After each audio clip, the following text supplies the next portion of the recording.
Welcome to the weekend edition of the Fast 5 Business News by Fear and Greed. I'm Michael Thompson, and hello, Sean Aylmer. Good morning, Michael.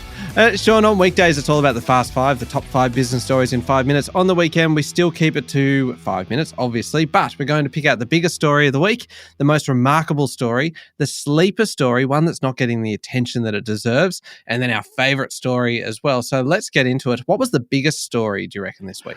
Well, it's earnings season. We had some very big companies reporting how well they did or didn't do. BHP came out. Its underlying profit fell, but it still made $21 billion.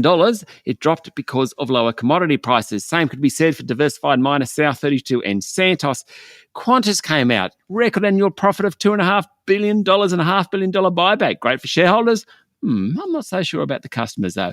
Woolies announced a jump in profit. So too did Coles. The story out of those two was the fact that there's a lot more theft going on. That's a cost of living issue. Wesfarmers came out, showed the benefits of diversification. Another one I like, Domino's Pizza. It announced a 74% drop in profit. Boss Don May said basically burgers are winning.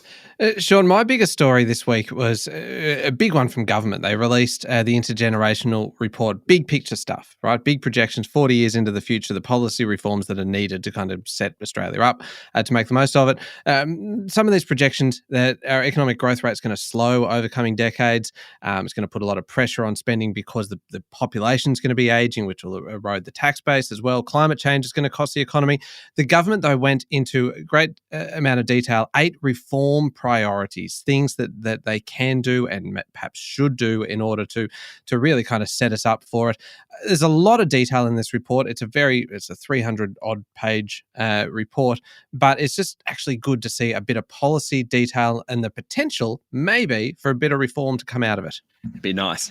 Now, most remarkable story. Can I nominate one for this one? Sure. Well, I've chosen one company that reported its results this week, and because it's a remarkable result. Qantas announced a record annual profit of $2.5 billion this week, and shareholders are pretty happy with that, and fair enough. This is the same airline that during the pandemic looked like it was about to run out of money. Outgoing CEO Alan Joyce this week described it as a substantial turnaround, which is probably an understatement considering where the airline came from a few years ago to a record profit this year.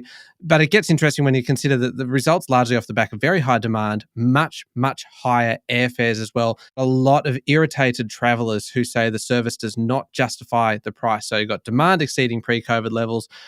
You've got cancellation and delays at pre-COVID levels, more expensive flights, customers not happy, shareholders are. Basically, this story's got it all. It sure does. My most remarkable story, just a quickie. Yevgeny Prigozhin, who was the mercenary who briefly led an armed rebellion in Russia earlier in the year, well, he was in a private jet this week that crashed. Now, a bunch of his team were on the plane as well. Everyone seems to be thinking that Russian President Vladimir Putin ordered the crash, so to speak. For his part, Vladimir Putin paid tribute to Prigozhin before saying, well, he'd made mistakes. No one really thought that Prigozhin was going to get away with threatening Vladimir Putin. Certainly, US President Joe Biden reflected those comments. He said he wasn't surprised the mercenary was dead. All right, on to the sleeper story this week, Sean. Is there something that you have seen that you think is not getting the attention that it deserves? Mine's pretty serious. The former boss of the corporate watchdog ASIC, a guy called James Shipton, this week told how an abusive advertising campaign against him made him want to take his own life. He said 43 prominent advertisements featuring eye-catching yellow backgrounds, he was referring to ads that Clive Palmer had paid for, attacked his character, his competence and his integrity and were published by a defendant charged with offences instigated by ASIC. The advertisements were soul-destroying for me, my family and my friends, he said. They were relentless, they cut me to the core. He said workplace bullying does not have to come from a superior or a peer. It can be perpetrated by an outsider. Moreover, workplace bullying can happen in the print and cyber media where it continues for eternity. Maybe we as a society, Michael, should broaden our horizons around how we treat all people. Yeah, completely agree. All right, last one. Favourite story of the week. What did you like? Donald Trump. First, he skipped the US presidential debate, saying he'd prefer to be interviewed by conservative journalist Tucker Carlson and didn't want to be questioned by people who shouldn't be running for president. Then he made his long-awaited return to X, or Twitter. He posted his mugshot on Friday. It was taken when he appeared at Fulton County Jail in Georgia. Great photo of the big fella. His first post back on X, all caps, election interference, never surrender, followed by a link to a political fundraising page. Incredible. He's back on Twitter. Michael? Sean, my favourite story this week was about the moon, believe it or not. I love space stories, so this one was guaranteed to get a run because, bizarrely, the space race seems to have started again and the moon's at the centre of it because late in the week we had India becoming the 4th country ever to land a spacecraft on the moon. They've sent out a rover to explore. It's all very, very exciting. Earlier in the week, there was another separate mission to the moon, much less successful this time. Russia had a spacecraft heading there, its first lunar mission in decades. It crashed into the surface of the moon. Really interesting, though, Sean, is what the head of the Russia's space agency said afterwards.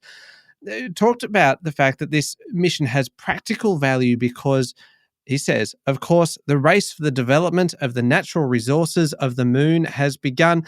They're talking about moon mining, essentially, here. And so suddenly this just adds another layer to what is a space race that's been going for decades. I just think it's fascinating that we are all talking about the moon again. Everyone's been talking about Mars for so long, but really, all the attention's back on the lunar surface. Very Michael story, that one. It really was, wasn't it? There we go, 5 minutes and pretty much everything you need to know in the world of business. Thank you very much, Sean. Thank you, Michael. We'll be back on Monday morning with the top 5 business stories in 5 minutes. Don't forget to hit follow and join us online on Instagram and LinkedIn and Facebook and X. I'm Michael Thompson, and this is the Fast 5 Business News by Fear and Greed.